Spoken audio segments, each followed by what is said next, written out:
What up, everybody? This is your boy Midnight. Welcome to Midnight MGTOW. I remember, I don't know, maybe a year and a half ago, 2 years ago, I was dealing with this chick. She was on some of this, invisible, I don't even know what to call it, like this invisible reality or made up soapboxing stance that she was going to stand on no matter who talked to her about it, no matter what was going on. So the situation was, anybody that knows me knows I'm a huge Raider fan, and I rep the Raiders. That's what I do. I love football. I love my Raiders. Through friends of mine on Facebook, we have a little friendly wager going on. Not really a wager, but more just like shit talking. Me and some old buddies about our teams. I got a buddy who's a major Bronco fan. Some buddies are Dallas fans. Some buddies are Minnesota fans. But we always just get into it. And we all have a circle of friends outside of the friends that we are, outside of our own friendships. One friend's profile, every time I made a comment, this girl would back up my comments, and it was always about the Raiders. Raiders this, Raiders that. One day, she started messaging me, and this is something you gotta watch out for. Girls, women, or girls who approach you. You really gotta watch out for women that approach you, because you never know what their angle is. They may be coming with some real stuff, or they may be coming with stuff to make somebody jealous, or they might be just trying to boost a little ego. Little ego boost.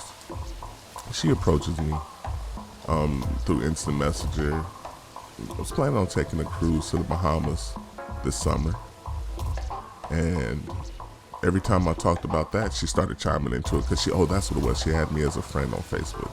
She ended up friending me after we had a couple same side arguments with the Raiders and whatnot. So she friends me. I'm posting about vacation trips. She starts posting on my Facebook right under it, like, "Ooh, where we going? Where we gonna go? Where we going? Where we going?" I took it as funny, People like to latch themselves on the greatness. When you're doing big things or fun things, that's when they want to be around you. We had a couple conversations. We started instant messaging each other about I was actually kind of surprised. I'm like, if this is the itinerary here. If you're trying to go, you can definitely roll. This is what it's gonna cost you. This is the times I'm going.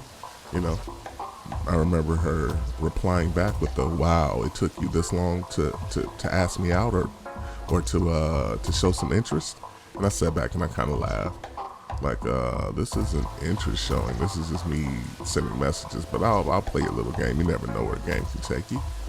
We ended up chatting a little bit more. She seemed cool. Seemed cool. She seemed cool.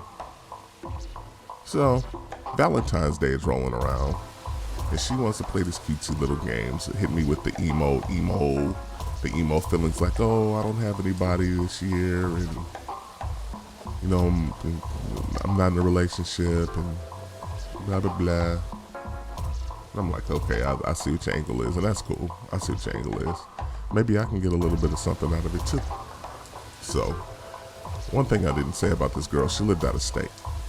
She didn't live in the same state as me. She lived about 600 miles away. And with that, she hits me one day with the, let's we don't, since we both don't have anybody right now, let's play the Valentine's Day role. Let's be each other's Valentine's Day. Let's send each other some gifts. And I'm like, okay. 2 ways I could play this. One, no, crazy. I'm not doing that shit with you. Which is what I should have did. And 2, whatever. Give me some free Raider stuff. Give her some free Raider stuff. You know what I'm saying? It's a fan thing. Not a problem. I'm making a long story longer, but that's what we're here for, right? To vent. To understand why we make TOW. The reasons why we make TOW. So just sit back and listen. So she decides she wants to send me some stuff. And I'll say, okay, I'll send you a couple things back. Go to Amazon, find some cool little Raider junk. send it out to her. She hits me back, sends me, it says, oh yeah, your package is on the way. I'm like, cool, that's cool, I'll take it. A couple days later, I get this big ass box in my house. Huge box. Open it up, it's got Raider stickers, a Dodger hat, a polo red cologne, keychain, Raider keychain, Raider, it was a bunch of stuff inside of there. Some socks. I'm like, oh, that's nice of her. That's very nice of her. Finally meet somebody that you can just vibe with. Don't gotta mean nothing. You're 600 miles away from me, so thanks, you know what I'm saying? You ain't gonna be popping up at my house while I'm chilling. We pretty much, we talked on the phone a couple times, just talking, and see, this is something else that was weird about the girl. She hits me like, first conversation she hits me with, though, you know, I play with myself every night. Girl, you know how many times I done heard that? One thing that you gotta understand is heavy emotions are heavy emotions. People that jump into things quickly also jump out of things quickly. And that's something I learned a long time ago, and I'll never forget it. So she hits me, you know, she's being overly sexual, like way quick, which is what, you know, females probably figure most guys like.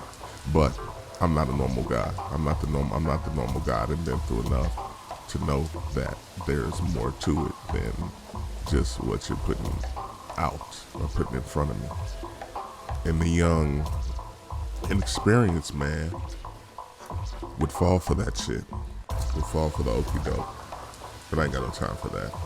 I'm already skeptical enough. She and I are having a few conversations on the phone, and I noticed that she is a little off balance, like something's not right there. Like there's a few things where you can talk to a person where it just shows their immaturity, and you really got to pay attention to those signs. She told me something about her ex had custody of her dog or some astronomical bullshit that a person's supposed to believe in. Now, I'll see it might be true. Maybe her ex is holding her dog hostage or whatever, but it's a dog. I understand, you know, we love our pets. I got my dog. He's my boy. But there's nobody in between that. There's no, you know, custody dispute between me and my dog. So she's on some weird shit about this dog and acting like it's ruining her week. So I'm like, okay, well, maybe we should cut on the phone call so much. You know, I'm thinking to myself, I'm not going to call you as much. Maybe I'll just text you when I speak to you.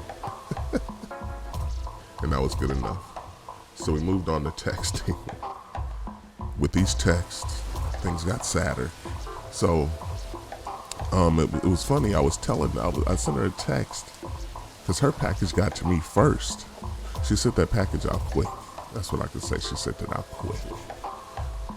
And I was like, oh, well, yours is kind of broken up because I ordered it through Amazon. You know how they can put it in different boxes or whatever. I don't know. I'm like, I think you may have gotten, like, she hit me and said that she got one thing. And I was like, well, there's something else and it may come in a few days. I don't, you know, depending on how FedEx and UPS works. So right after that text, she hits me with a text in all capitals with exclamation points that said stop.